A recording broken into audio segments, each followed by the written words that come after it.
Une ville japonaise, 1 million d'habitants, la 10e du pays, Hiroshima. Le 6 août 1945, personne n'avait prévenu ses habitants que leur ville allait être rayée de la carte. Hiroshima, ville universelle. C'est ici qu'a commencé l'ère nucléaire. En ce matin de mars 2011, une nouvelle menace s'est abattue sur la population japonaise. À 1000 km de là, 3 réacteurs de la centrale de Fukushima sont entrés en fusion. Un terrible tremblement de terre suivi d'un tsunami géant a ravagé le nord-est du Japon. De Hiroshima à Fukushima, qu'a-t-on vraiment appris sur le nucléaire? Qu'y a-t-il de commun entre les réfugiés d'un accident industriel et les victimes de l'acte de guerre le plus spectaculaire du XXe siècle? De Hiroshima à Fukushima, les experts ont minimisé les risques. Les politiques ont nié l'ampleur des désastres. Et les excuses des industriels n'y changent rien. Depuis plus de 65 ans, l'histoire de la bombe, du nucléaire, de cette puissance inouïe, est une longue histoire de secrets.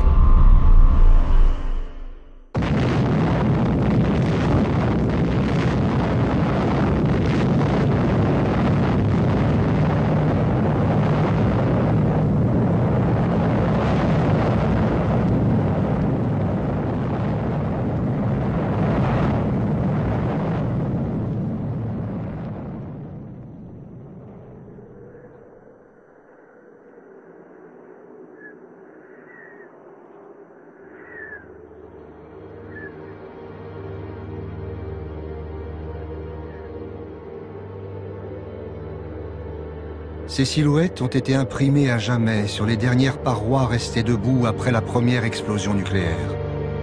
Dans un rayon de 200 mètres, les corps qui ne se sont pas volatilisés sont carbonisés.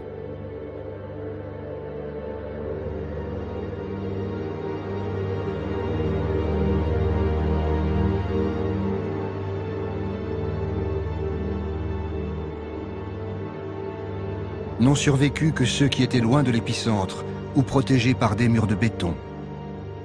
Dès le lendemain de l'explosion, le docteur Hachiya tente d'aider les blessés. Tous sont atteints d'un mal mystérieux. 9 août. Hier, un de nos malades s'est plaint toute la journée de douleur dans la bouche. Aujourd'hui, de nombreuses petites hémorragies apparaissent dans sa bouche et sous sa peau. Quand cet homme est arrivé à l'hôpital, il se plaignait seulement d'une grande faiblesse. En apparence, il n'avait aucune blessure. Ce matin, d'autres malades commencent à avoir des hémorragies sous-cutanées auxquelles s'ajoutent des vomissements de sang. Pourtant, parmi eux, aucun ne présente de symptômes connus.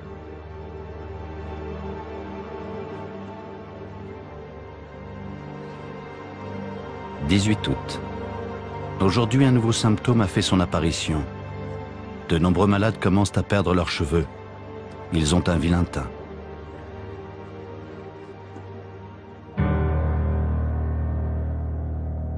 Les observateurs dépêchés sur place par l'armée japonaise ne savent pas quoi penser. Hiroshima et Nagasaki ont été anéantis par une arme inconnue. Cela ne semble pas être un gaz toxique.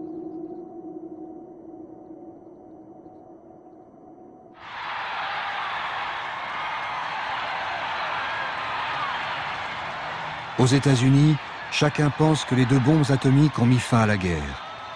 Pour la population, c'est une découverte. Ces armes ont été développées dans le secret le plus absolu. Même le Congrès ne savait rien. Mais l'histoire qu'on leur vend est celle de héros modernes et non pas d'une science qui tue.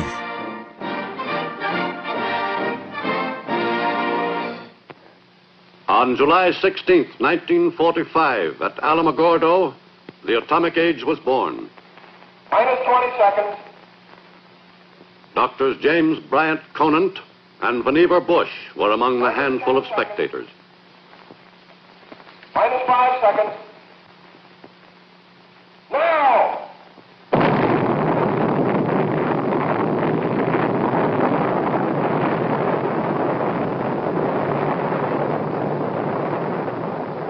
For Doctors Conant and Bush, who organized the development of the first bomb, this was a moment of supreme satisfaction. Ce film de propagande raconte l'histoire de la bombe, version US Army. C'est une fiction. Seuls les personnages sont réels. Il y a Leslie Groves, le militaire, chef du plus grand projet de l'Amérique en guerre, le projet Manhattan.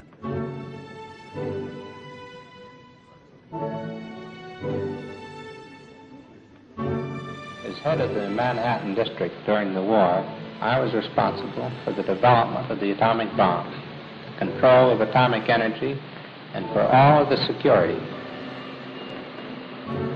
Il y a Robert Oppenheimer, le responsable scientifique du projet Manhattan. Automatic control has got it.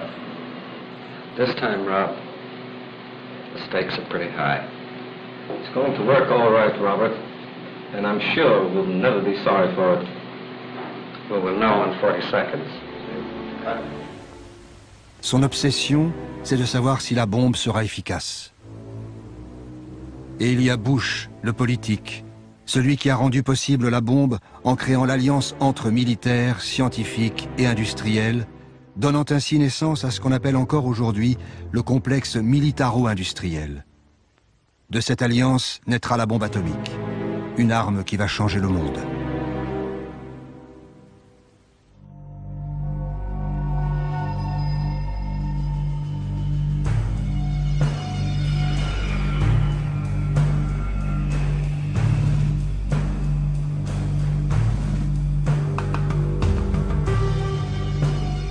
Los Alamos est un centre de recherche militaire depuis 1943. À cette époque, Oppenheimer, le scientifique, convainc Groves, le militaire, que c'est le lieu idéal pour construire un prototype de bombe. Mais en fait, les chercheurs dotés de moyens quasiment infinis vont laisser la science s'emballer et accoucher d'un monstre. Hiroshima devait être détruite pour prouver que la bombe atomique était l'une des plus grandes réussites scientifiques de tous les temps.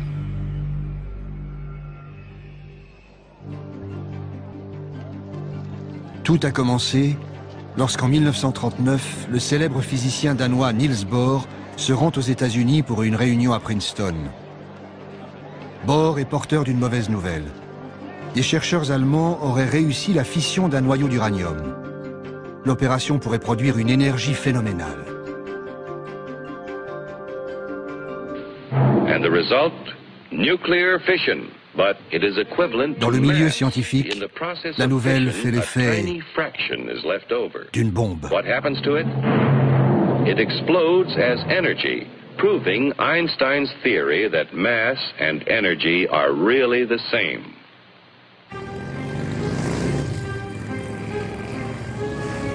Au même moment, en mars 1939, les armées allemandes occupent la Tchécoslovaquie. Ce n'est pas seulement une catastrophe pour l'Europe centrale. Les nazis font du même coup main basse sur la plus grande mine d'uranium d'Europe. L'Allemagne dispose désormais de la matière première pour concevoir une réaction en chaîne par la fission nucléaire.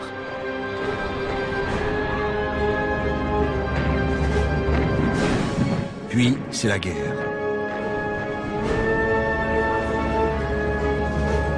Entre alliés et nazis, la course scientifique et militaire est engagée.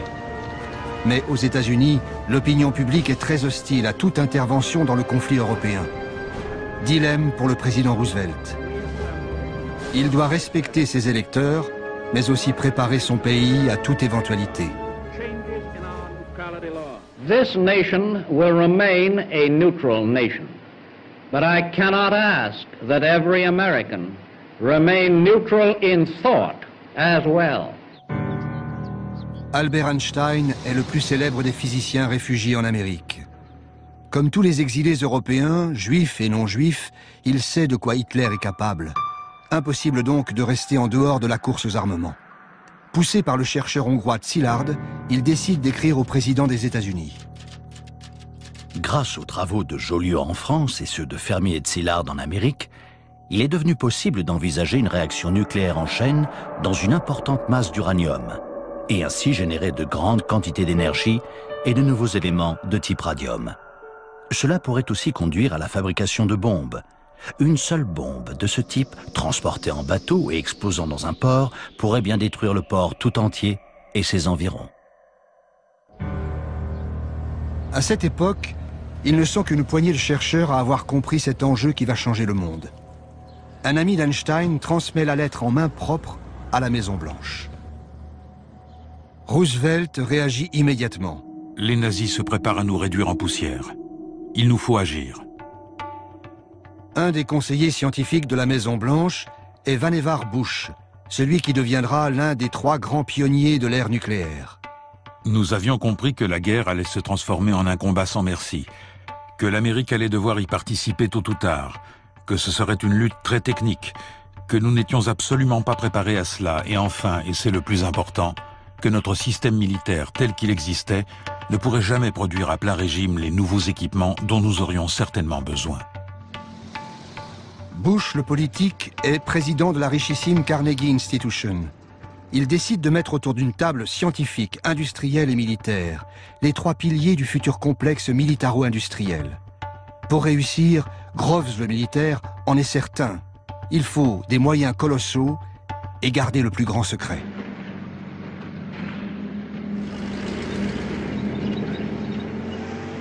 En Europe, les événements se bousculent. Durant l'été 1940, l'offensive éclair de la Wehrmacht met la Belgique et la France hors de combat en 6 semaines. La Grande-Bretagne se retrouve seule face à Hitler. Les Allemands défilent sur les Champs-Élysées.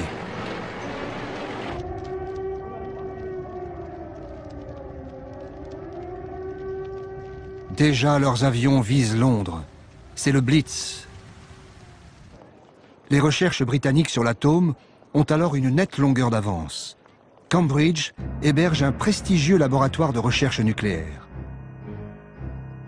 Churchill et le gouvernement britannique pensent que 3 ans suffiraient pour fabriquer une bombe atomique.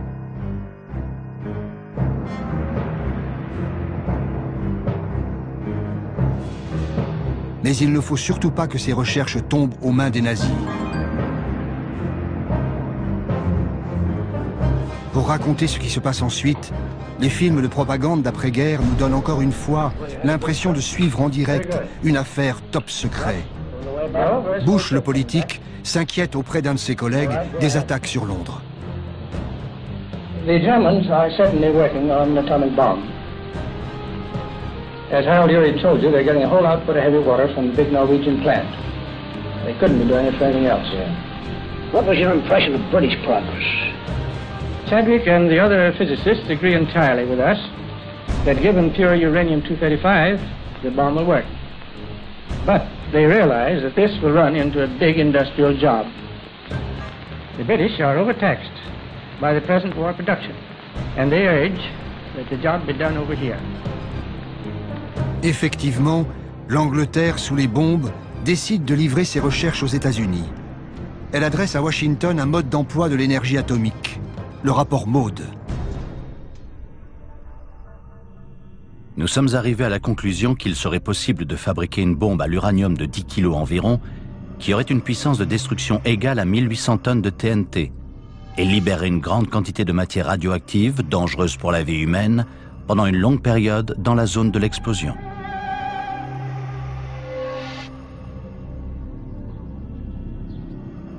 Face à cela, Roosevelt fait un choix politique. Bien que son pays reste farouchement isolationniste, il donne son feu vert pour construire des armes atomiques. Le programme nucléaire américain sera piloté au plus haut niveau de l'État, sans en référer au Congrès des États-Unis. La censure militaire s'abat sur la physique nucléaire. Elle disparaît des pages des revues scientifiques. Silence absolu. Sécurité oblige.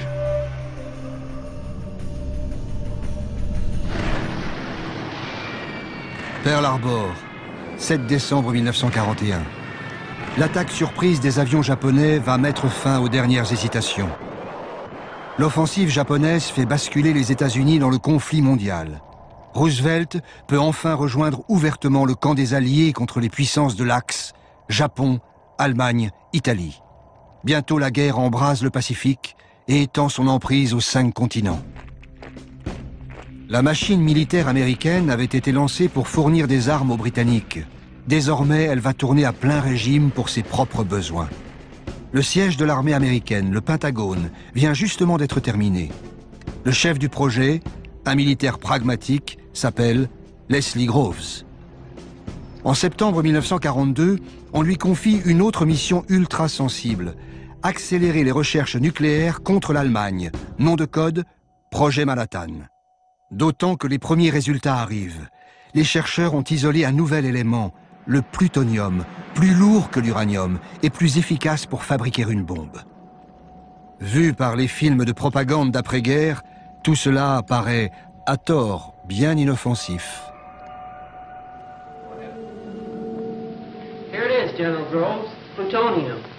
Well, that's the first I've ever seen. But after this, if you don't mind, I wish you'd hold something under it, because after all, there's about over $50 million in that, too.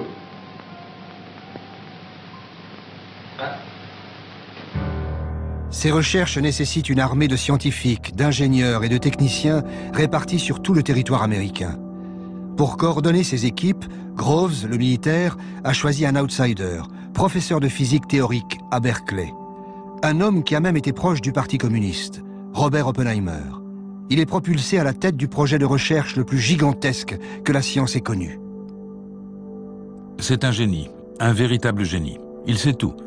Il peut parler de n'importe quel sujet. Enfin presque. Il y a 2 ou 3 choses dont il ne sait rien. Le sport, par exemple. L'autre priorité de Groves, c'est de trouver la matière première pour la future bombe.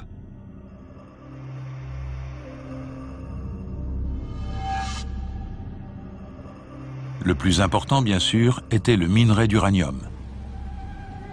La plus grande source d'uranium pendant la guerre était la mine de Chinkolobwe, au Congo belge. Et l'homme clé dans ce domaine était M. Edgar Sangier, le directeur de l'Union minière du Haut-Katanga. Sangier est un industriel belge et un homme d'affaires prévoyant. Dès 1940, il a ordonné que toutes les réserves d'uranium belge soient mises à l'abri des nazis et envoyées aux États-Unis. En ce printemps 1942, Groves, le militaire, découvre donc avec stupéfaction que 1250 tonnes du précieux minerai sont stockées à portée de main dans le port de New York. Un formidable cadeau. L'approvisionnement du projet Manhattan est maintenant assuré. Parallèlement, un changement essentiel se produit. Pendant l'été 1942, le Troisième Reich renonce à son programme nucléaire, sauf que les Alliés n'en sauront rien. Pour Albert Speer, devenu ministre de l'Armement et de la Production de guerre, les dirigeants nazis n'ont pas compris le bouleversement radical que signifiait l'arme atomique. Hitler m'avait quelquefois parlé de la possibilité d'une bombe nucléaire, mais cette idée dépassait ses capacités intellectuelles. Il était incapable de saisir le caractère révolutionnaire de la physique nucléaire. Sur la proposition des physiciens spécialistes du nucléaire, nous avons renoncé au projet de développement d'une bombe atomique, après que j'ai, une fois de plus, demandé combien de temps il faudrait et que l'on m'ait répondu qu'il fallait compter au moins 3 à 4 ans. Berlin a des soucis bien plus pressants. Pour soutenir l'offensive sur le front russe, le Reich a besoin de pétrole, ressource bien plus vitale que l'uranium des mines tchèques. Et pour cela, Hitler regarde du côté du Caucase, vers Bakou et jusqu'à l'Iran. Dupont de Nemours est l'un des géants de l'industrie américaine, inventeur du nylon et surtout principal fournisseur d'explosifs et de munitions pendant la guerre de sécession et les 2 guerres mondiales. Dès le début, Dupont fut appelé à soutenir le projet Manhattan, tout comme Monsanto, Kellogg, Union Carbide et autres grands groupes américains. Hiroshima devait être détruite pour asseoir la puissance économique et politique du complexe militaro-industriel.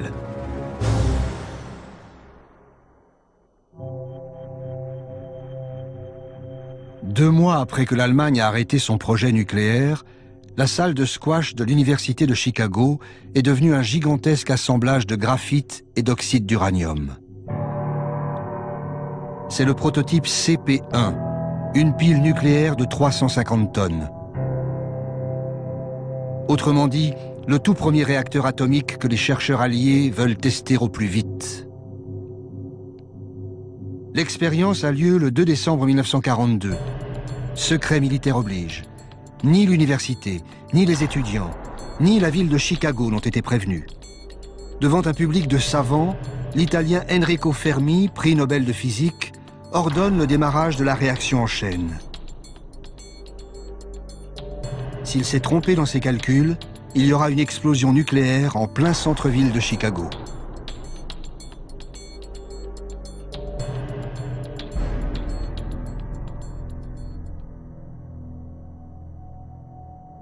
Tout se passe comme prévu. Pour la première fois de l'histoire, l'homme a réussi à maîtriser l'énergie nucléaire. Nous savions que nous étions sur le point de libérer un géant. Pourtant, en réalisant que nous l'avions réellement fait, nous éprouvâmes un sentiment étrange. Parmi les spectateurs, un autre homme est fasciné par l'expérience. Il s'appelle Crawford Greenwalt. Il est ingénieur chimiste chez DuPont de Nemours. La concentration de neutrons dans la pièce est montée bien au-delà des limites autorisées. Et les radiations gamma juste au-dessus des limites tolérables pour un être humain en l'espace de 24 heures. Le résultat de l'ensemble fut bien meilleur que ce qui était attendu. Et pour moi, ce fut une expérience saisissante. Greenwalt, l'industriel, assiste à l'expérience sur l'invitation du général Groves. Pour faire passer le projet Manhattan à sa phase industrielle, Groves a en effet besoin d'un conglomérat rompu à la confidentialité et capable de superviser des corps de métier qui vont manipuler d'importantes quantités d'uranium et de plutonium hautement radioactifs.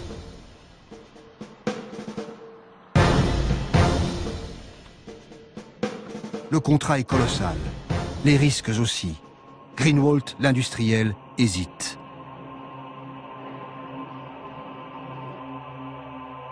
Pour ne pas se faire traiter de profiteur de guerre, DuPont signera finalement un contrat ne lui procurant qu'1 dollar symbolique de bénéfices par an.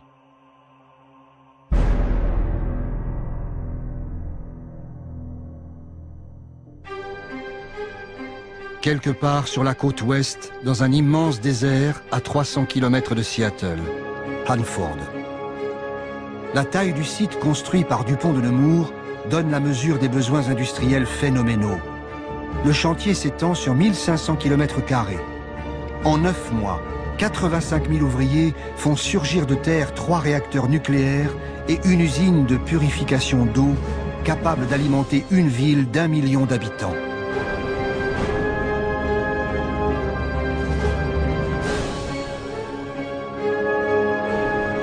Des dizaines de milliers d'employés dorment sur place. Tous ont signé un contrat qui les oblige au secret. Les conversations téléphoniques sont écoutées, le courrier est lu et censuré. Hanford est une usine de production de plutonium. Inquiet des effets des radiations pour ses troupes, Greenwalt, l'industriel, exige des garanties. Groves, le militaire, s'engage à ce que le gouvernement américain paye 10 millions de dollars par tête en cas de blessure, maladie ou décès. Une somme faramineuse pour l'époque.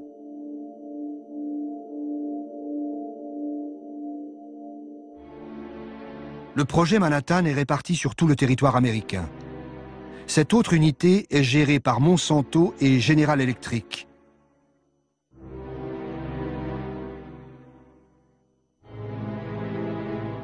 On y produit l'uranium-235 et les autres matières premières nécessaires à la bombe. Il faut plusieurs tonnes d'uranium brut pour fabriquer 1 gramme de combustible nucléaire. Ici aussi, Groves a fait cloisonner au maximum les différentes étapes de la chaîne de fabrication pour garder le secret absolu. La plupart des employés ne découvriront qu'à la fin de la guerre sur quoi ils ont réellement travaillé. Tout cela, ainsi que les plans de la bombe, est consigné dans les carnets de Greenwalt, l'industriel. Ces carnets sont restés secrets militaires jusqu'en 1989.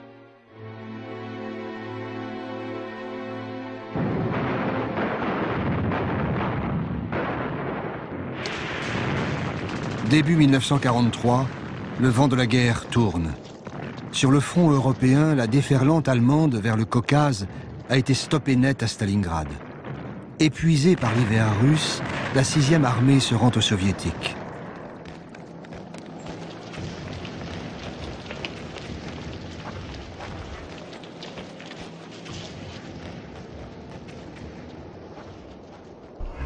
Été 1943, les Alliés se réunissent à Québec. Churchill a provoqué la rencontre dans un but précis, ne pas laisser aux États-Unis le monopole du nucléaire.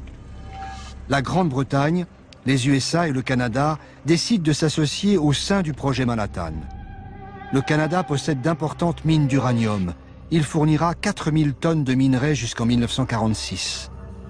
2 ans après la mise à l'abri des recherches anglaises, outre-Atlantique, une vingtaine de scientifiques britanniques viennent rejoindre les laboratoires américains.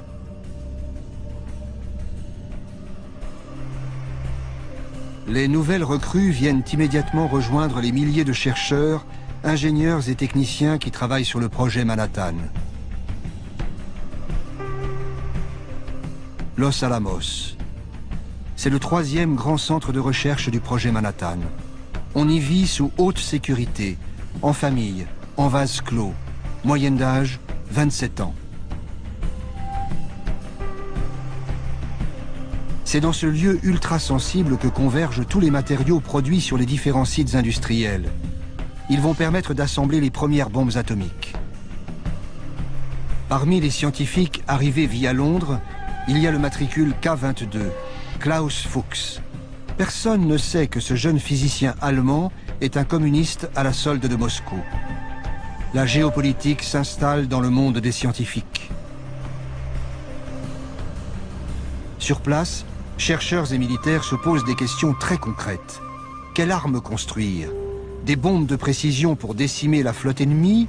Ou plutôt une arme de destruction massive, comme l'écrit Oppenheimer, le scientifique, à son ami Enrico Fermi? Je souhaiterais vous entretenir de la question des aliments empoisonnés par des produits radioactifs. Je voudrais recommander un report du projet dans la mesure du possible. Je pense que nous ne devrions pas envisager de mener à bien ce projet si nous ne pouvons pas empoisonner assez de nourriture pour tuer 1 demi-million de personnes. Les chercheurs de Los Alamos penchent pour une bombe à effet massif. Mais surtout, ils veulent mieux connaître les effets de la radioactivité. Le 1er août 1944, un accident survient au bâtiment D de Los Alamos. La victime s'appelle Don Mastic, un jeune chimiste de 23 ans. Lors d'une expérience, un tube à essai se brise et une préparation au plutonium lui éclabousse le visage. Il en avale quelques gouttes. Il consulte son médecin, le docteur Hempelmann. Mais personne ne sait ce qu'est une dose dangereuse. Hempelmann se tourne vers Oppenheimer. Quelles que soient les précautions prises, un accident du même type peut se reproduire. Il ne me paraît pas inutile de poursuivre des recherches en ce sens. Les militaires soutiennent un tel programme d'observation. La question la plus pressante, c'est de savoir jusqu'à quel point les substances que nous utilisons sont toxiques. Uranium, radium, polonium, beryllium. Il est nécessaire d'étudier la manière dont elles agissent sur le corps humain, en pénétrant par la peau, les poumons, le tube digestif. Des tests médicaux sont pratiqués sur Don Mastic. Mais pour mieux connaître les effets de la radioactivité, il faudra de vrais cobayes. Nous recommandons qu'un patient de l'hôpital de Rochester soit choisi pour une injection d'1 à 10 microgrammes de substances radioactives et que ses excréments soient envoyés à notre laboratoire pour analyse.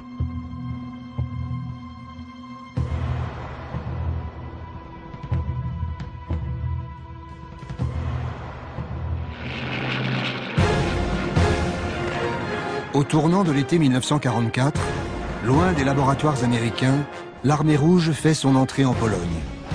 Les Alliés occupent la Sicile et débarquent en Normandie, ouvrant un nouveau front à l'ouest. La future bombe ne sera peut-être plus nécessaire en Europe.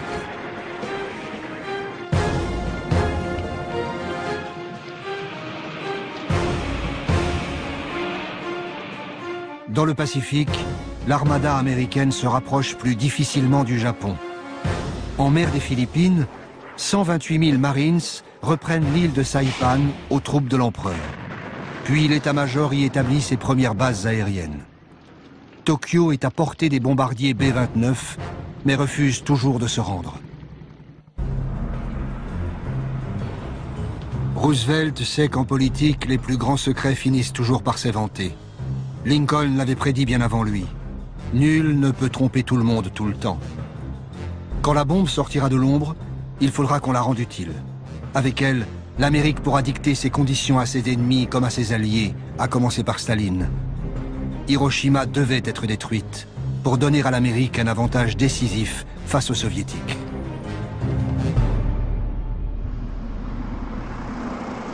À l'été 1944, Churchill et Roosevelt se retrouvent à Hyde Park, près de New York. Pour eux, les défaites allemandes ne changent rien. Le projet Manhattan doit aboutir coûte que coûte. L'idée que le monde devrait être informé du programme de recherche nucléaire en vue d'un accord international concernant son contrôle et son utilisation est inacceptable. La question doit continuer d'être considérée comme un secret absolu. Mais lorsque la bombe sera finalement disponible, elle pourra peut-être, après mûre réflexion, être utilisée contre les Japonais, qui devront être prévenus qu'un tel bombardement sera renouvelé jusqu'à ce qu'ils capitulent. Plus d'un an avant les bombardements de Hiroshima et Nagasaki, les politiques confirment la cible désignée par les militaires. Ce sera le Japon. À l'automne 1944, en pleine débâcle allemande, le général Groves envoie une unité spéciale sur le front européen. À Strasbourg, elle fait une découverte cruciale cachée au sein de l'hôpital de la ville. Un laboratoire de physique allemand. Aussitôt, le scientifique de la troupe se met à compulser les archives. D'après les documents allemands, le programme nucléaire nazi a été interrompu 2 ans plus tôt. Les armes de destruction massive de Hitler, tellement redoutées par l'Amérique, n'ont jamais existé. Avec elles, s'évapore la menace qui a justifié le projet Manhattan. À la conférence de Yalta, Churchill et Roosevelt ne peuvent pas encore utiliser la carte de la bombe. Et les informateurs de Staline ne lui ont pas encore livré tous les secrets du projet Manhattan. Alliés et soviétiques commencent à se partager le monde avant que ne débute l'ère nucléaire. Staline est intéressé par des territoires chinois, occupés par les Japonais. Il s'engage à attaquer l'armée japonaise 90 jours après la chute de Berlin.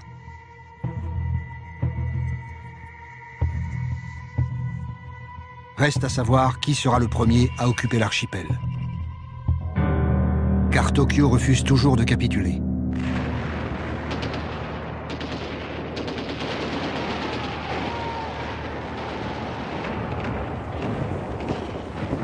Dans le Pacifique, la prise de l'île d'Iwo Jima est longue et difficile. Mais ensuite, les B-29 de l'US Air Force ont le champ libre pour pilonner le sol japonais.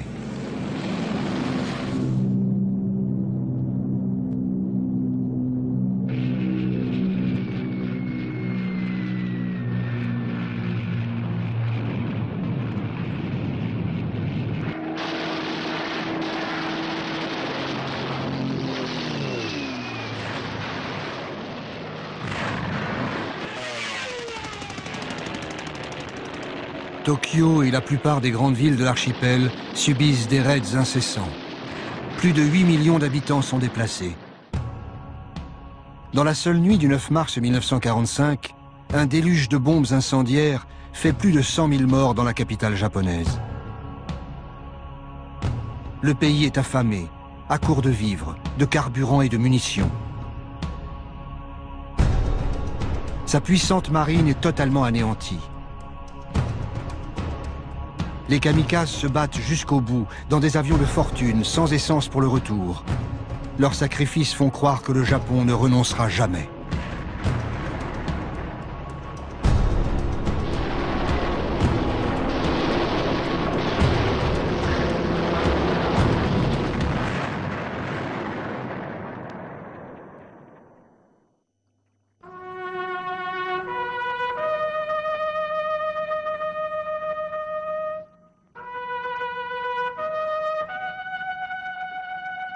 Roosevelt meurt le 12 avril 1945.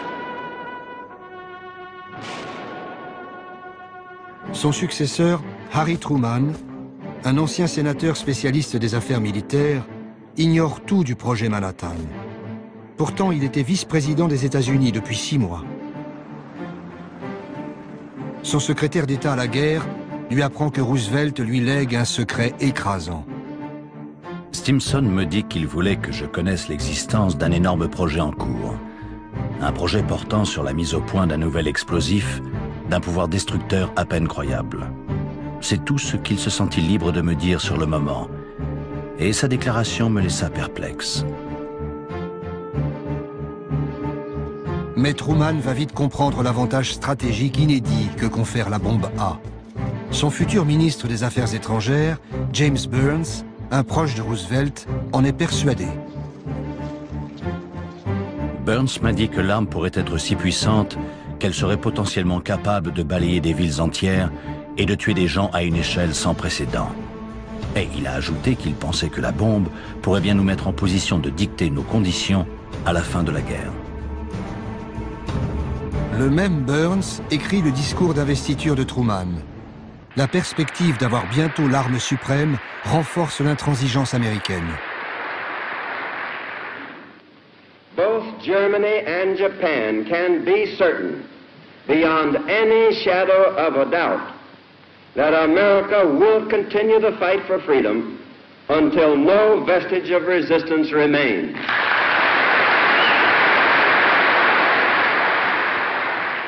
Our demand has been, and it remains, unconditional surrender. Une capitulation sans condition. À Washington, les diplomates américains savent bien que cette demande est inacceptable pour les Japonais.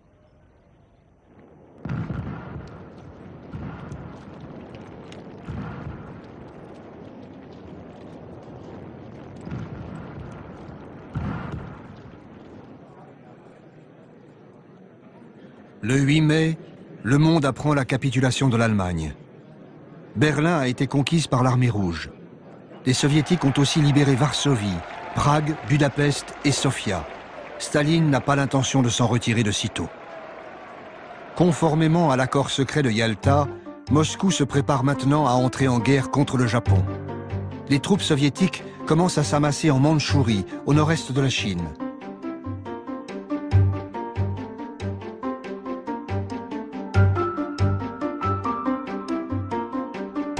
En Europe, l'après-guerre a déjà commencé.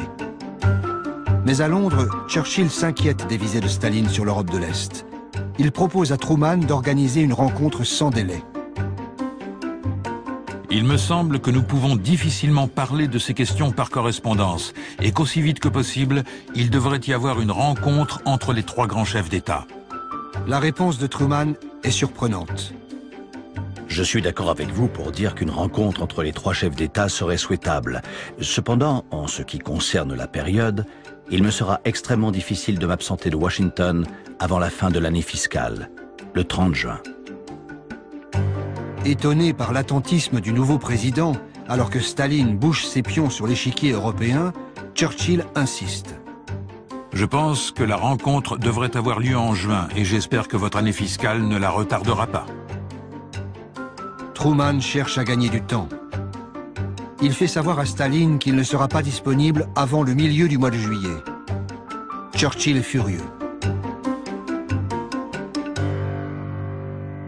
Je considère que la date du 15 juillet, je répète juillet, le mois qui suit le mois de juin, est beaucoup trop tardive pour aborder les questions urgentes qui demandent que nous les traitions ensemble. J'avais proposé le 15 juin, je répète juin, le mois qui précède le mois de juillet. Mais si ce n'est pas possible, pourquoi pas le 1er juillet, le 2 ou le 3 ? Truman finit par imposer sa volonté. La réunion se tiendra à Potsdam, près de Berlin, le 15 juillet. 15 juillet. C'est le jour qui a été choisi pour le premier essai d'une bombe au plutonium sur le site d'Alamogordo. Truman veut connaître le résultat du test avant la rencontre de Potsdam.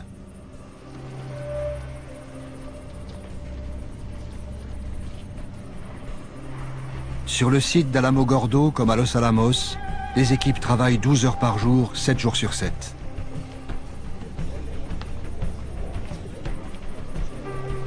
Oppenheimer raconte.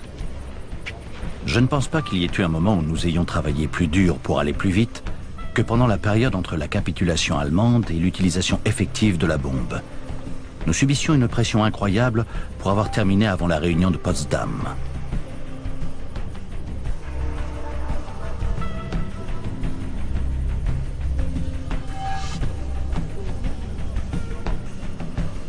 À Washington, on ne se demande plus s'il faut utiliser ou non la bombe contre le Japon, mais quand et surtout comment.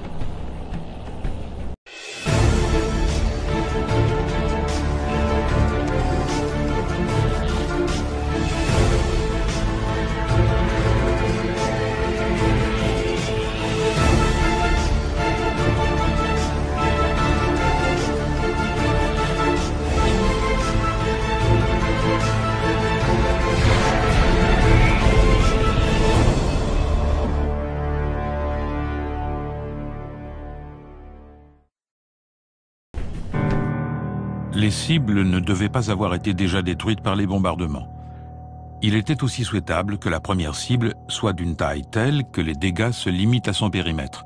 Comme ça, nous pourrions mieux déterminer la puissance de la bombe. 3 villes jusqu'ici relativement épargnées sont retenues comme cibles. Niigata, Kokura et Hiroshima.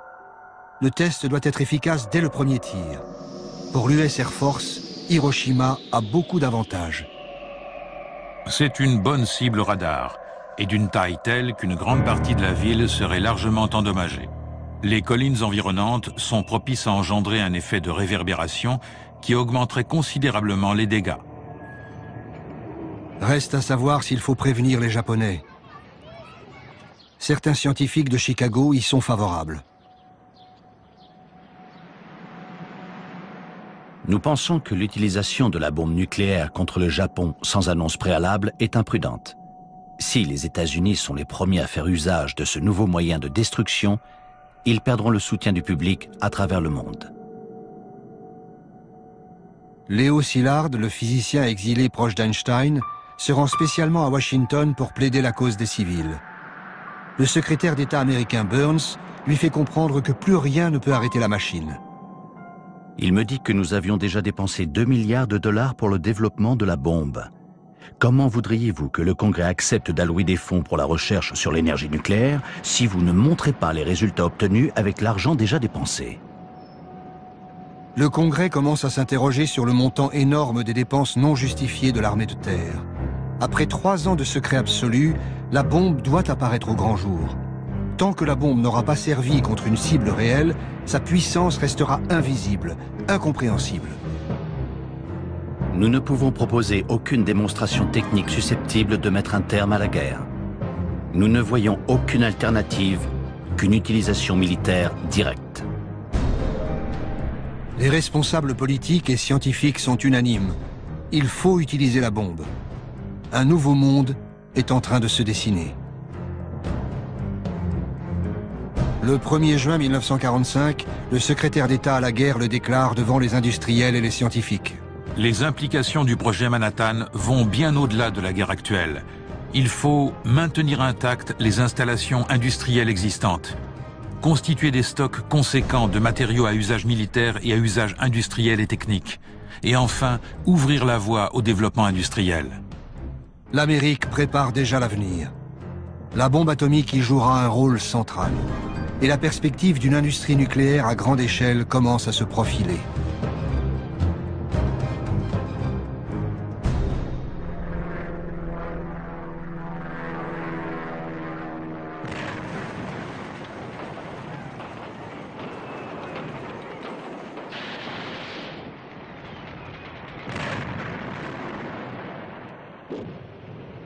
L'armée américaine s'empare de l'île d'Okinawa. C'est la bataille la plus sanglante de la guerre du Pacifique. 12 000 GIs et plus de 100 000 soldats japonais sont tués et au moins autant de civils.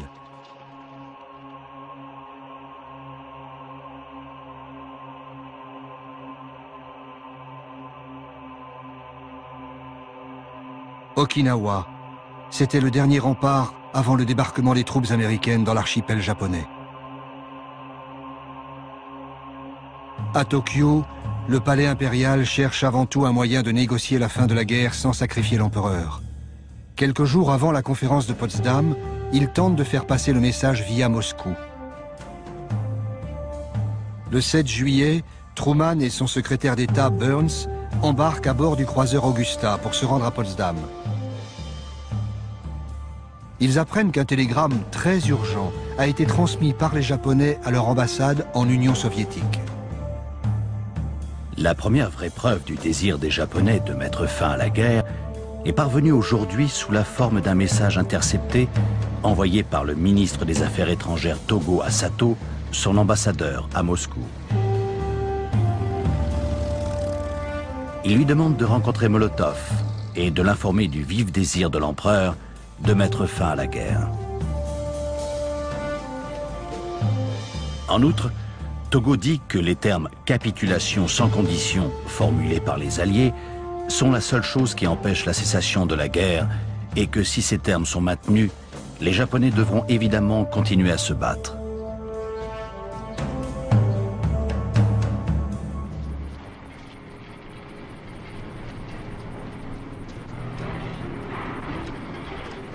Dans le désert du Nouveau-Mexique, le jour tant attendu est arrivé. Tout est prêt pour le premier test nucléaire jamais réalisé.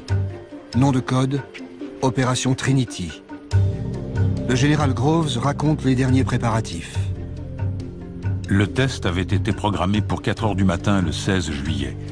Cette heure avait été choisie dans l'idée qu'une explosion si tôt le matin attirerait moins l'attention d'observateurs éventuels, la majorité des gens étant encore endormis. Nous nous attendions à ce qu'il y ait un énorme éclair lumineux, mais nous ne pensions pas qu'il serait assez puissant pour réveiller la population.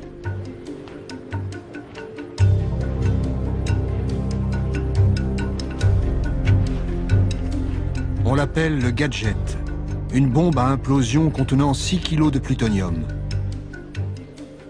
150 000 personnes ont œuvré à la création de ce monstre de métal dont le cœur est à peine plus gros qu'une balle de tennis.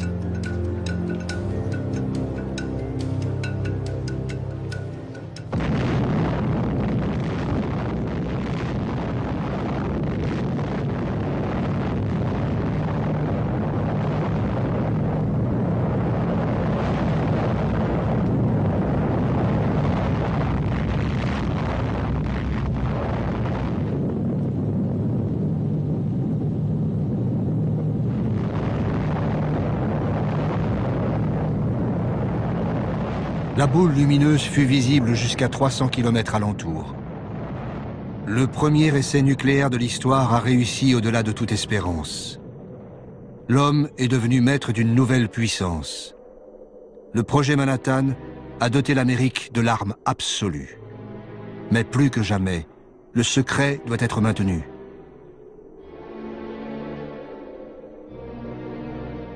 Groves, le militaire, fait diffuser un communiqué préparé à l'avance. Un dépôt de munitions situé aux confins d'Alamogordo, contenant une grande quantité de puissants explosifs et de matériel pyrotechnique, a explosé.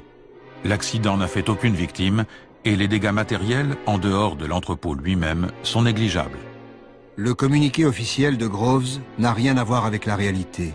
Mais dès cette époque, il faut couper court aux interrogations de la population.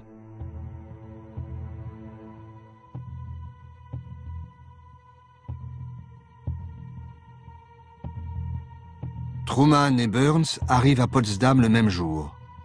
On leur transmet aussitôt un télégramme crypté en provenance d'Alamogordo. Opéré ce matin.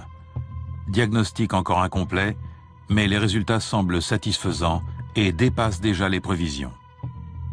Lors de sa première rencontre avec Staline, Truman n'a pas encore compris tout ce que cela signifie. La conférence se poursuit. Comme promis, à Yalta, les Soviétiques interviendront contre le Japon à partir du 15 août. Mais les nouvelles qui affluent du Nouveau-Mexique, les heures et les jours suivants changent complètement la donne. Churchill note tout de suite un changement dans l'attitude des Américains. Il n'en comprend la cause que le lendemain, à la lecture du rapport complet du général Groves. Maintenant, je sais ce qui est arrivé à Truman hier. À la réunion, après avoir lu ce rapport, il était un autre homme. Il s'est mis à dicter aux Russes ses conditions et, plus généralement, il a pris la direction des débats. Le secrétaire d'État Burns raconte. Le président et moi n'étions pas pressés de voir les Russes entrer en guerre après l'annonce de la réussite de l'essai nucléaire. Pour Truman, la bombe atomique est devenue la carte maîtresse de la diplomatie américaine. Il écrit dans son journal le même jour: « C'est certainement une bonne chose pour le monde que la bande à Hitler ou celle de Staline n'ait pas découvert la bombe atomique. Cela semble la chose la plus terrible jamais découverte, mais on peut en faire la plus utile. » Truman n'a plus besoin de l'appui soviétique pour faire plier Tokyo. Mais encore faut-il pouvoir tester la bombe avant que le Japon, totalement encerclé, ne rende les armes. 2 jours après, Groves envoie un autre télégramme à Potsdam. Selon l'état de préparation du patient et les conditions atmosphériques, l'opération pourrait avoir lieu à n'importe quel moment, à partir du 1er août. Le compte à rebours est enclenché. L'ordre de lâchage de la bombe est transmis le 25 juillet aux forces aériennes stratégiques pour le Pacifique.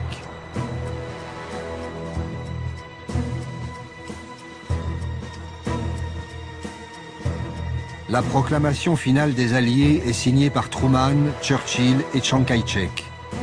L'Union soviétique de Staline n'a même pas été invitée à la rédaction du texte. Nous appelons le gouvernement japonais à accepter maintenant la capitulation sans condition de ses forces armées et de nous donner ainsi l'assurance de sa bonne foi. L'autre alternative pour le Japon sera une destruction rapide et totale. Furieux, Staline comprend qu'il a été trahi. Grâce à son espion à Los Alamos, il sait que la bombe est prête. Il accélère le déploiement de ses troupes en Extrême-Orient pour tenter d'occuper le Japon en premier. À Potsdam, s'est écrit le premier chapitre de la guerre froide.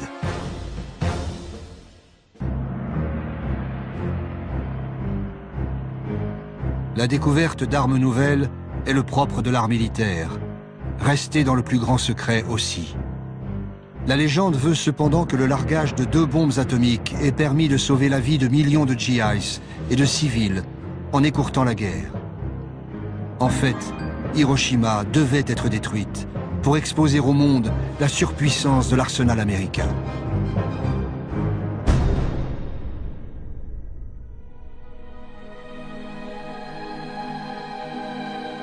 Aéroport militaire américain de Tinian. La préparation des équipages chargés du largage de la bombe a commencé 1 mois et demi plus tôt. Little Boy, la bombe destinée à Hiroshima, pèse plus de 4 tonnes. C'est une bombe à l'uranium. Sortie de Los Alamos en pièces détachées, elle est assemblée ici, à Tinian, au beau milieu du Pacifique.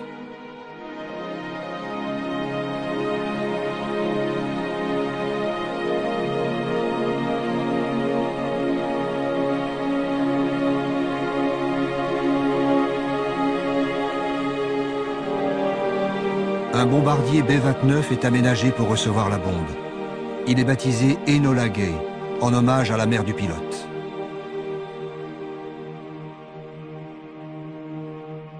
« 6 août 1945. Le largage de la bombe doit être fait à vue, non au radar, pour plus de précision. 3 avions éclaireurs sont partis étudier la météo des 3 cibles potentielles. Il y a des nuages au-dessus de Kokura. Niigata s'avère trop loin vu le surpoids de la bombe. À Hiroshima, le ciel est clair. La ville est choisie pour cible. Little Boy est larguée à plus de 9000 mètres d'altitude. Elle explose une quarantaine de secondes plus tard, à 600 mètres au-dessus de Hiroshima.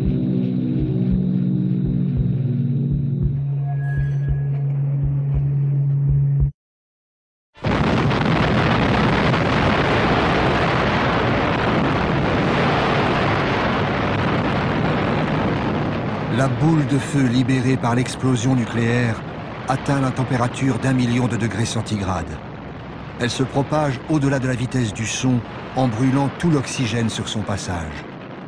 C'est un soleil en train de naître à la surface de la Terre.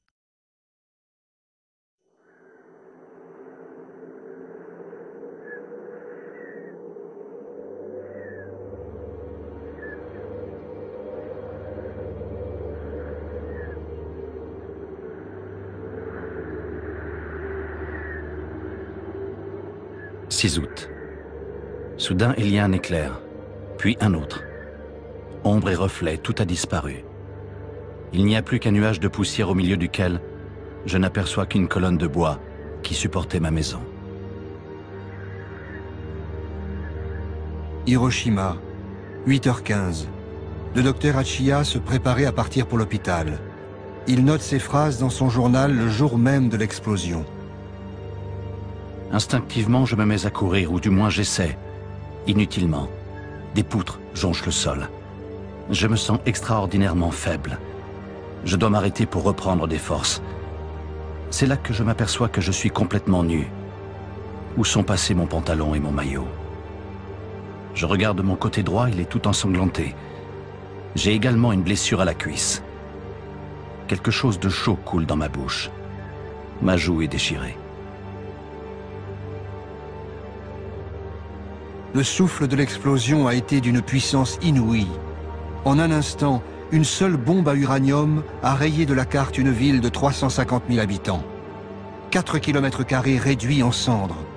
Les maisons ont brûlé. Le fer s'est tordu sous la chaleur. Tout se passe comme dans un mauvais rêve. Je vois venir des ombres, des espèces de fantômes qui marchent les bras écartés. Je me demande pourquoi. Tout à coup, je comprends qu'ils sont brûlés et qu'ils se tiennent les bras écartés pour éviter le contact avec leur propre peau. L'explosion a tué 70 000 personnes. 70 000 autres seront emportés par les effets de l'irradiation dans les mois suivants. 200 000 habitants ont survécu. Ce sont les Hibakusha, les irradiés de la bombe atomique.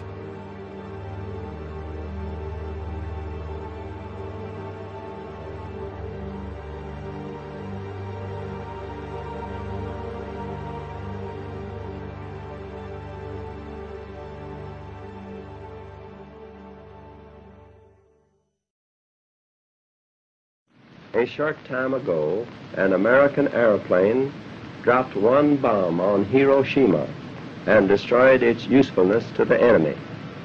That bomb has more power than 20,000 tons of TNT. It is an atomic bomb. It is a harnessing of the basic power of the universe.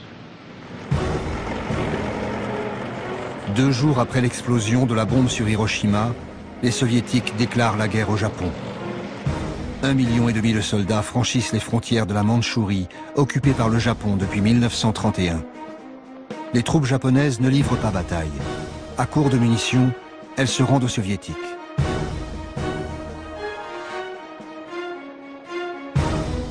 À la base de Tinian, la 2e bombe est fin prête. Fat Man est de conception très différente de Little Boy. C'est une bombe au plutonium comme le gadget de Trinity. Elle coûte moins cher que Little Boy, elle est plus efficace et sa production en masse est plus facile. Il faut absolument l'essayer. Il ne manque plus que la dédicace du général Groves.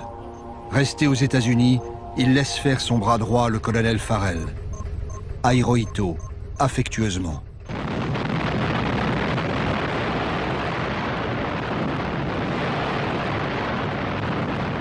« 9 août, 11 heures passées de quelques minutes.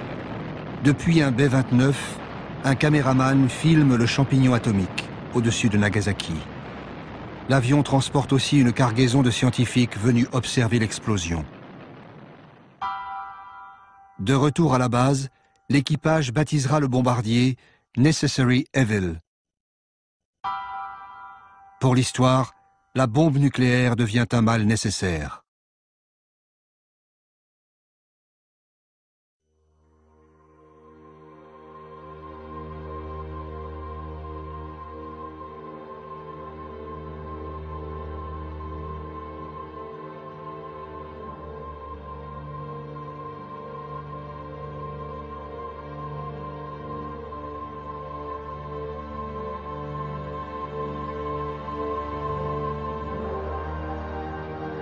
À Nagasaki, 80 000 habitants sont morts sur le coup ou dans les 4 mois qui ont suivi.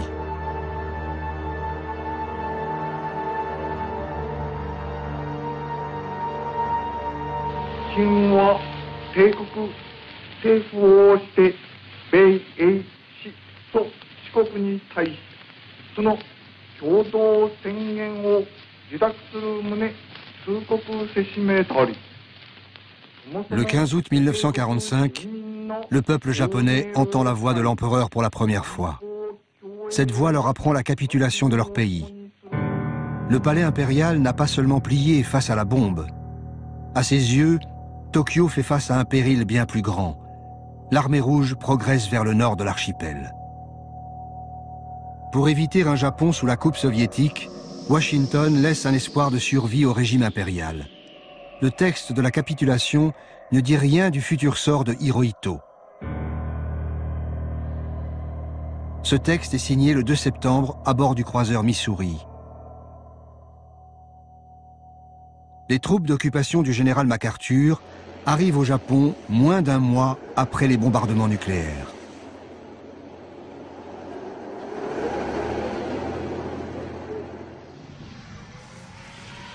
Mais les premiers étrangers à se rendre à Hiroshima et Nagasaki sont des journalistes. L'Australien Peter Burchett est épouvanté par les symptômes dont souffrent les rescapés.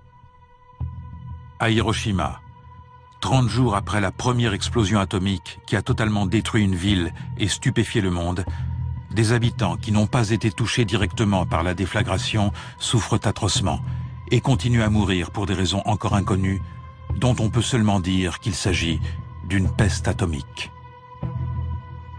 Aussitôt, l'armée contre-attaque.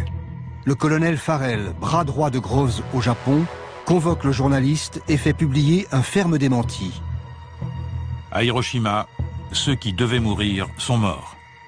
Actuellement, au début du mois de septembre, il n'y a plus personne qui souffre des effets de la radioactivité. Farrell se rend à l'hôpital de Hiroshima. Le personnel médical l'assaille de questions. Mi-septembre, il conseille à son patron, Groves, d'étendre les opérations d'apaisement. Hier, à Hiroshima, nous avons rencontré les médecins japonais. Le professeur Tsuzuki nous a interrogés. Il se demandait si l'explosion n'avait pas libéré des gaz toxiques. Pour couper court à ces suppositions, nous avons formellement répondu qu'il n'y avait pas eu utilisation de gaz toxiques. Nous rendons publique cette information.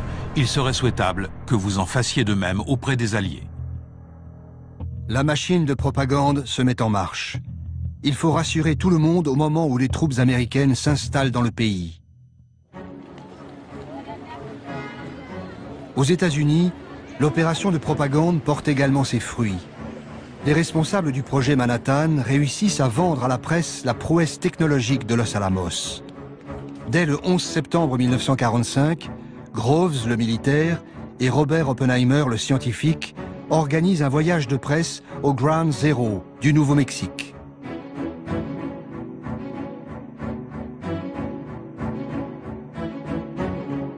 Le site est encore radioactif, mais Oppenheimer se veut rassurant. Il explique aux journalistes que contrairement aux gadgets de Trinity, les bombes japonaises ont été lâchées de très haute altitude. Il ne devrait pas y avoir d'effet comparable à des armes chimiques ou d'empoisonnement de la Terre par des éléments radioactifs, et aucune autre horreur que celle qui accompagne habituellement les grandes explosions. Message transmis à l'opinion publique. La bombe nucléaire est une bombe propre. Rien à voir avec les armes chimiques interdites par le protocole de Genève.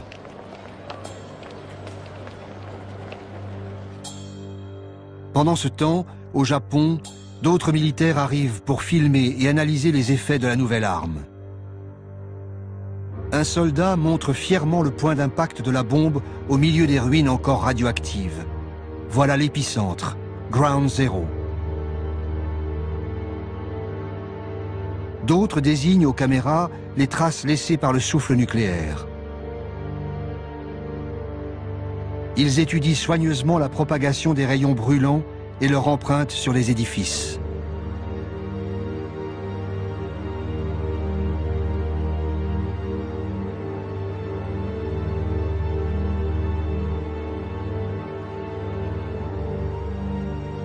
Devant la presse, les forces d'occupation nient avec force la persistance de la radioactivité. Au même moment, des observateurs américains continuent de la mesurer méticuleusement.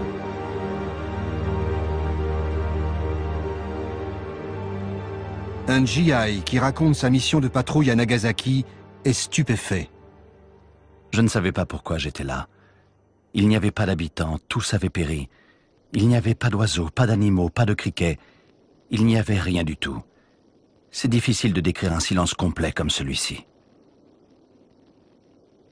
Au bout d'un an, 9000 Américains et Japonais travaillent à plein temps au département de la censure civile. La censure des troupes d'occupation s'avère redoutablement efficace.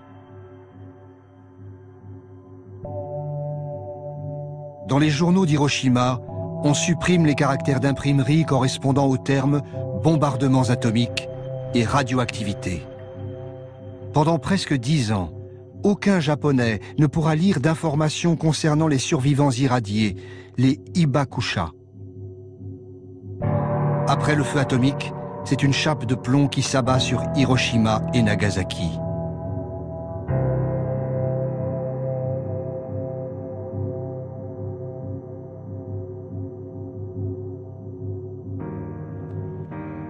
Tous les documents censurés pendant des années sont conservés ici, à l'Université du Maryland, près de Washington. Des dizaines de milliers de livres, de journaux et d'affiches.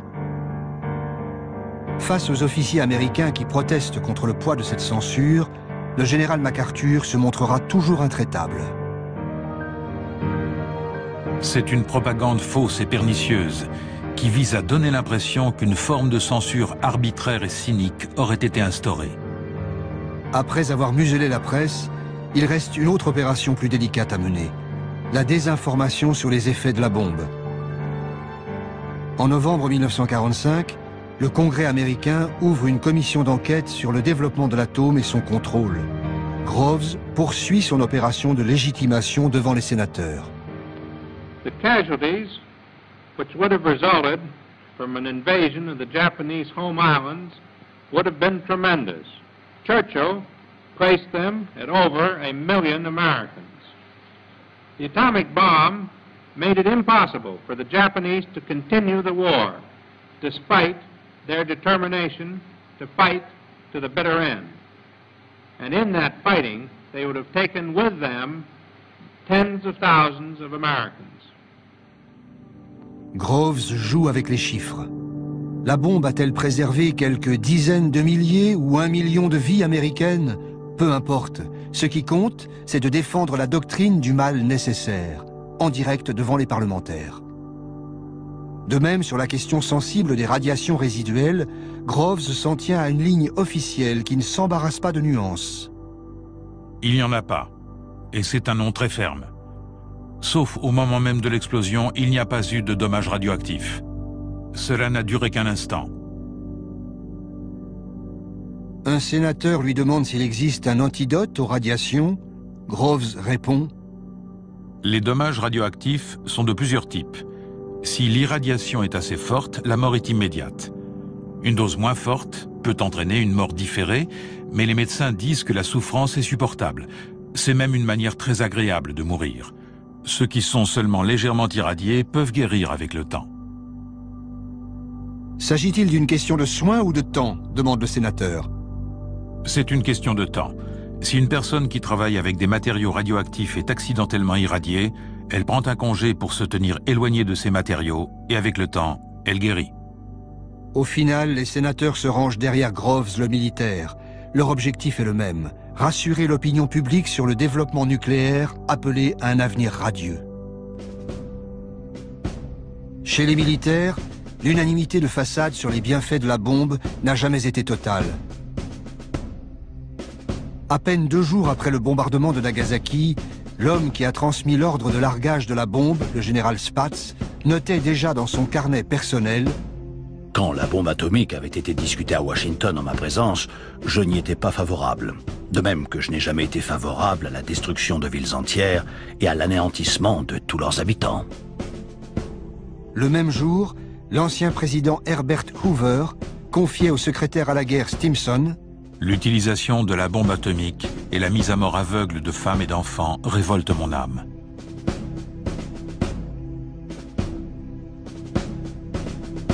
Stimson, l'ancien secrétaire d'État à la guerre, est le seul responsable politique à être resté en poste tout au long du projet Manhattan. À l'été 1946, on lui demande de signer un article pour faire cesser la polémique autour de la bombe. Le texte paraît dans le Harper's Magazine. Il déclare une fois pour toutes que l'arme atomique fut l'ultime recours pour terminer la guerre et sauver plus d'1 million de vies américaines. En privé, Stimson avouera ne pas se reconnaître dans ce texte largement inspiré par les responsables du projet Manhattan. Mais la doctrine est définitivement scellée. La bombe était un mal nécessaire et même indispensable.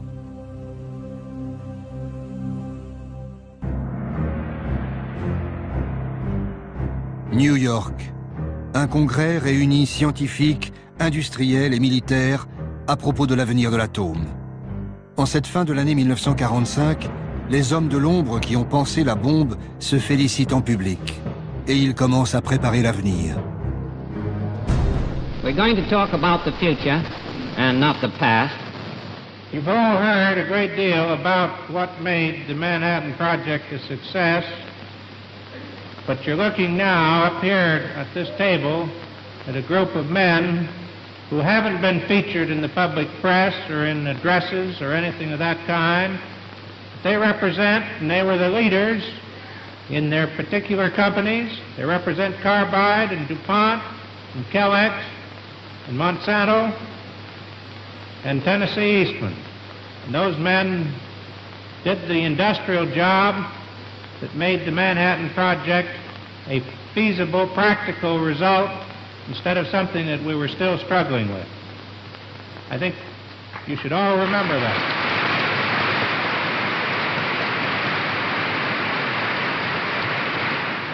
I can't see any difference between solving the problem to build an atomic bomb, which was enormous, and solving the problem of using atomic energy for peaceful purposes, provided the setup is right. Pacifique.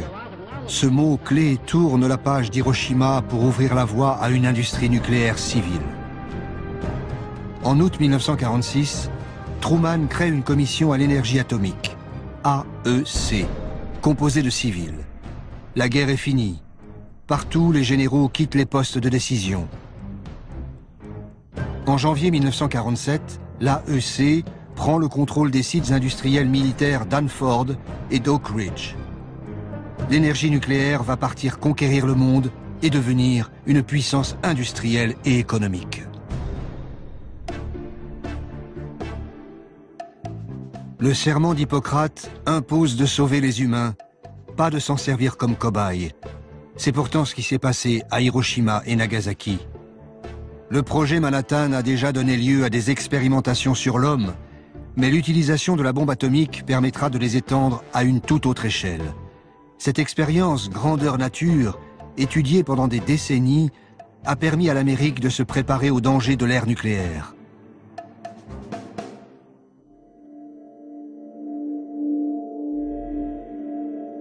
Pour bien comprendre ce secret, il faut revenir au début du projet Manhattan.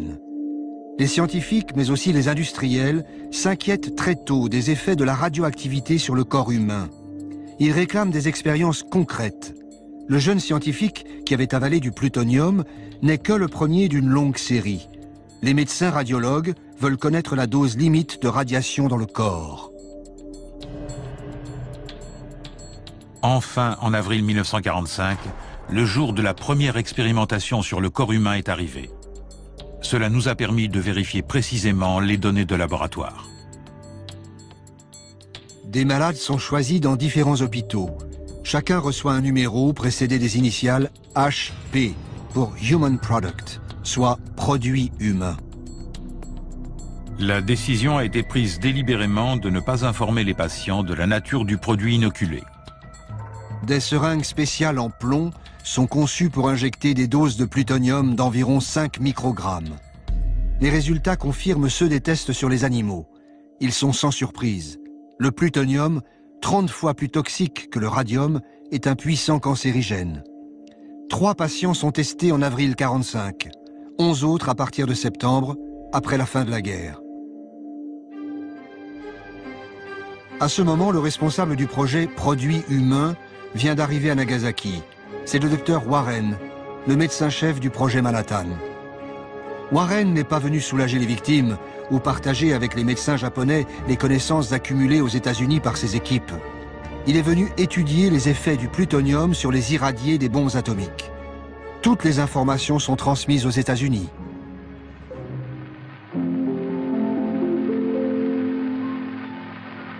At the end of 2 weeks, which was the critical period, burns and cuts, which appeared to be curing, suddenly worsened.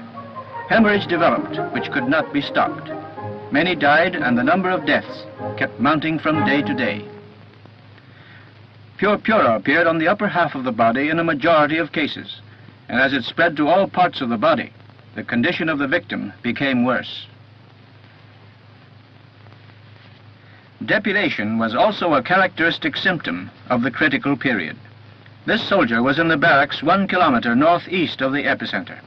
He suffered no burns, but around the 28th of September, more than 7 weeks after the bombing, depilation developed. Spots appeared, accompanied by a fever of 39.5 degrees and diarrhea.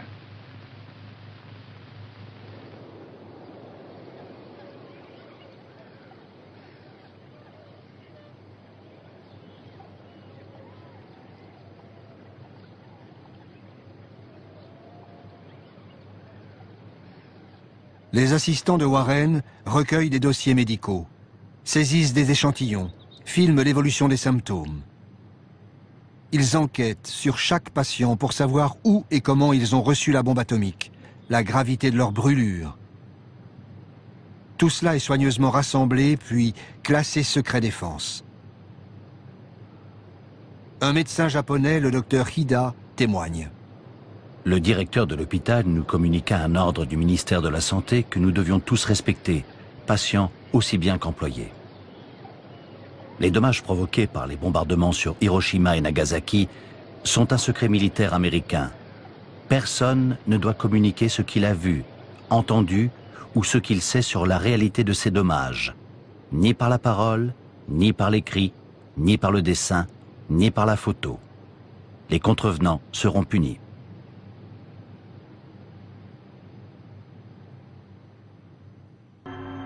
Warren, le médecin, est très précis dans ses observations. Son premier rapport, en revanche, est parfaitement dans la ligne officielle. La bombe A n'émet que peu de radiation, brièvement et sans conséquence. Les radiations des explosions nucléaires ayant causé des dommages physiques furent émises principalement pendant la seconde après l'explosion. Quelques blessures ont pu apparaître plus tard, mais toutes se sont produites pendant la première minute. Les deux autres types de radiations, celle provenant de la fission et celle causée par des objets près du centre de l'explosion, n'ont fait aucune victime. Cela a été prouvé définitivement. De retour aux États-Unis, Warren reprend les tests humains commencés à la fin de la guerre. À l'hôpital de Rochester, une aile spéciale gardée par des militaires est construite à cet effet. Jusqu'à l'été 1947, 11 patients y recevront des injections de plutonium. 3 mourront dès la première année de l'expérience. Effrayée par les risques de scandale, la toute nouvelle commission à l'énergie atomique, AEC, décide d'enterrer le dossier. Il est préférable qu'aucun document ne soit divulgué qui ferait référence aux expériences sur des humains et pourrait avoir un effet négatif sur l'opinion publique ou déclencher des poursuites judiciaires. Les documents concernant ce domaine de travail doivent être classés secrets.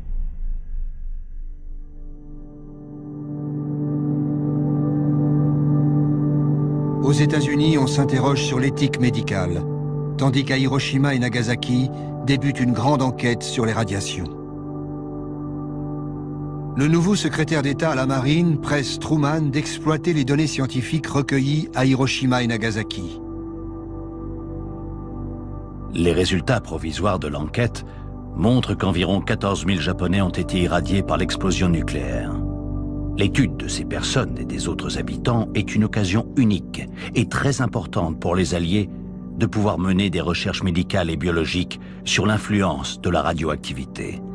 Ces recherches ne doivent pas s'arrêter maintenant, mais être poursuivies sur le long terme.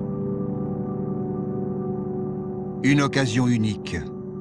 Peu après, Truman ordonne la mise en place d'une commission sur les dommages de la bombe atomique, l'ABCC. Elle s'installe à Hiroshima et Nagasaki. Avec l'aide du ministère de la Santé japonais, l'ABCC reprend le travail du docteur Warren à grande échelle. Étudier sur le long terme l'influence des radiations sur les victimes de la bombe. À nouveau, les survivants sont forcés de collaborer pour les enquêtes médicales sans jamais être soignés. À nouveau, les informations recueillies sont classées, compilées, archivées et expédiées aux États-Unis. C'est ainsi que l'Amérique se prépare à affronter les nouveaux dangers de l'ère nucléaire. Les banques de données médicales de l'ABCC sont restées secret défense jusqu'en 1975. En 1973, un rapport confidentiel de l'ABCC expliquait la portée vitale de ces travaux pour les générations futures. Pour les personnes concernées par la protection contre les radiations, les conséquences à long terme des bombes atomiques sont importantes et utiles. Les observations sur le cancer, le vieillissement accéléré, les changements cytogénétiques et les mutations chez les descendants doivent se poursuivre au moins toute la durée de vie des survivants. Ces connaissances sont applicables aux futures politiques de santé dans les nations où les catastrophes radioactives seront un effet indirect du progrès. Le progrès, le mot est lâché. Il sera le leitmotiv des 30 Glorieuses et de la guerre froide. Le progrès à tout prix, sans demander l'avis des peuples. Et le paroxysme du progrès, c'est le nucléaire.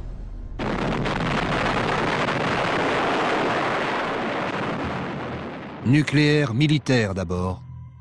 Dès la fin des années 40, la course aux armements est lancée à vitesse exponentielle. L'URSS s'y jette tout de suite pour rattraper son grand rival, puis viendront la France, la Chine, et ceux qui feront cette course en secret, Israël, l'Inde, le Pakistan. L'arsenal mondial devient un monstre incontrôlable.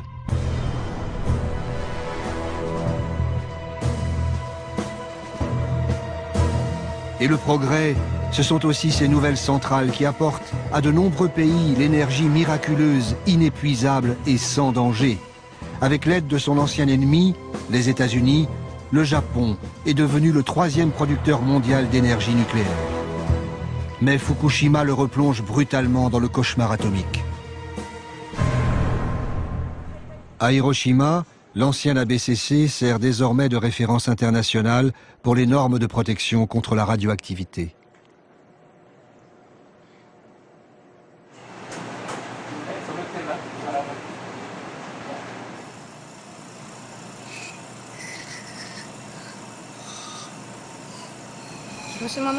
Personne n'avait imaginé que les irradiés de Hiroshima auraient des leucémies, des saignements de gencives ou des taches sur la peau. Mais maintenant, on sait bien que dans une zone donnée et avec une dose de radioactivité donnée, on aura tel problème de santé. Les gens de Fukushima sont inquiets parce qu'ils pensent au risque de cancer. Ils ont dans la tête les images de Hiroshima comme les brûlures, les dents qui tombent ou les morts. Je suppose qu'ils sont très angoissés car ils imaginent qu'il peut leur arriver la même chose.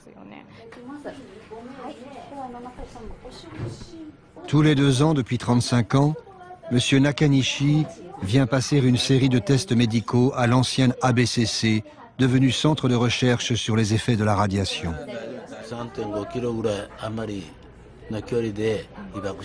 Ma mère m'a dit que j'étais à un peu plus de 3 km de l'épicentre au moment de l'explosion. J'avais 3 ans.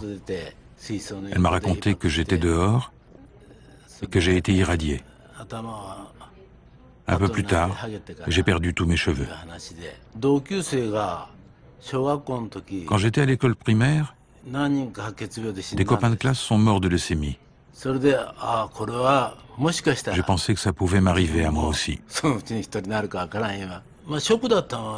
Mais à 20 ans, ce qui m'a choqué le plus, c'était la mort d'un ami de mon âge. Ça m'a fait très peur. On peut mourir de la bombe atomique plus de 20 ans après.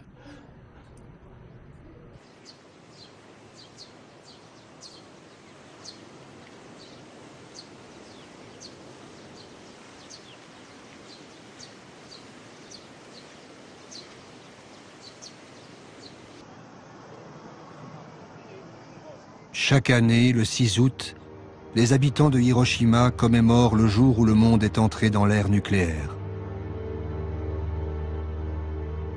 Le Japon a été le seul pays victime de la bombe atomique.